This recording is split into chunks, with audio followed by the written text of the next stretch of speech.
ஹைமா exercise 12.2ல second sum A மற்றும் B என்பன ஒரு சமவாய்ப்பு சோதனை நிகழ்ச்சிகள் மற்றும் P of A equal 0.35 P of A அல்லது பி ஈக்குவல் 0.85 மற்றும் பி ஆஃப் ஏ மற்றும் பி ஈக்குவல் 0.15 எனில் first one P of B மட்டும், second one P of B bar, third one P of A மட்டும் காண்க. இப்போ கொடுக்கப்பட்ட டீட்டெயில் என்ன பண்ண போகிறோம், நம்ம எழுதிக்க போகிறோம். எழுதிட்டு உங்களுக்கு 9th ஸ்டாண்டர்ட் எப்படி சொல்லி தந்தனோ, 9th நீங்கள் என்ன படிச்சிங்களோ இல்லை அப்படின்னாலும் வெண்படம் மூலயமா அந்த கணக்கு போடும்போது ரொம்ப ஈஸியாக இருக்கும், போட்டுக்கலாம். ஸோ செகண்டில் கொடுக்கப்பட்ட டீட்டெயில் நம்ம எழுதிக்கிறோம் சாமி. P of A equal 0.35 P of A அல்லதுன்னு சொன்னால் சேர்ப்பு, மற்றும்னா வெட்டு. கொடுத்துருக்கிற டீட்டெயில் நம்ம எழுதியாச்சு. இப்போ வெண்படம் மூலம் போடலாம். ஸோ வெண்படம் நீங்கள் 9th போட்டதான். இது ஏ என்ற கணம், இது பி என்ற கணம். இது நிலமாக நான் எடுத்துக்கிறேன்.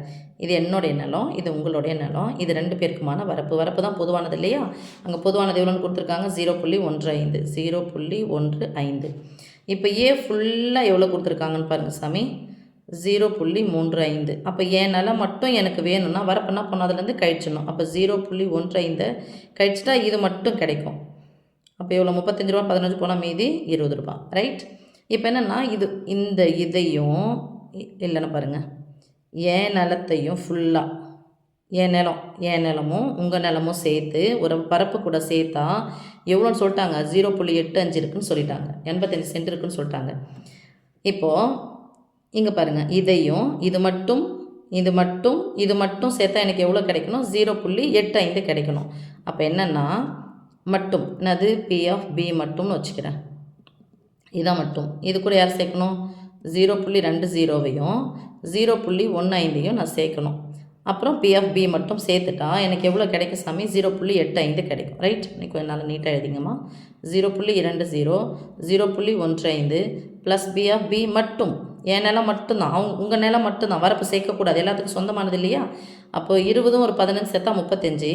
இந்த ப்ளஸ் 35 என்னென்ன பக்கம் வந்துச்சுன்னா மைனஸ் 35 மாறும். அப்போ 0.85 ரூபாயில் 35 ரூபா போன மீதி 50 ரூபா.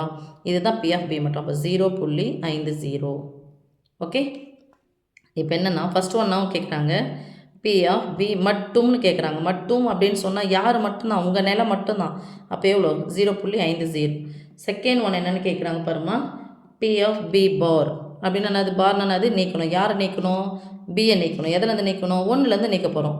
அப்போ 1 minus P of B equal to 1 minus P of பியினுடைய மதிப்பு என்னது நமக்கு, இது எப்படி போடணும், பி ஆஃப் பி அப்படின்னு சொன்னால் இது சாரிம்மா, பி மட்டும் கழிக்கக்கூடாது, பி ஃபுல்லாக கழிக்கணும். அப்போ பி ஃபுல்லாக எத்தனை இருக்குன்னு பாரு சாமி, 50 ஒரு 15 சேர்த்தா 65.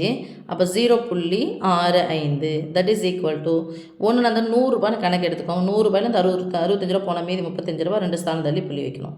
எப்படி முழு எண்ணை மாற்றணும், 1.00 அவ்வளோதான். ஏன்னா முழு எண் இது தசம எண்ணை மாற்றும் போது 1.00. இது முழு எண்ணுங்க 0 தான் இருக்குது, தசம எண்ணு தான் இதுவாக இருக்குது. இப்போ 100லேருந்து 65 ரூபா கழிக்க பதிலாக 99 ரூபாயிலேருந்து 64 ரூபா கழிச்சலாம். இதில் 1 ரூபா கழிச்சிடலாம், இதில் 1 ரூபா கழிச்சிடலாம். கழிச்சிட்டு 2 ஸ்தானம் தள்ளி புள்ளி கொடுத்தா முடிஞ்சிச்சு ஆன்சர். ஓகே.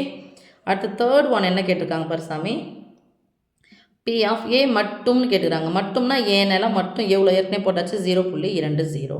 அப்போது இந்த படத்துலேருந்து எல்லாத்தையும் சொல்லிடலாம். ஃபஸ்ட் ஒன் பி மட்டும்னா இது, பி பார்னா இது, பி ஃபுல்லாக கழிக்கணும், அதாவது பி ஃபுல்லாக கழிச்சிடணும்.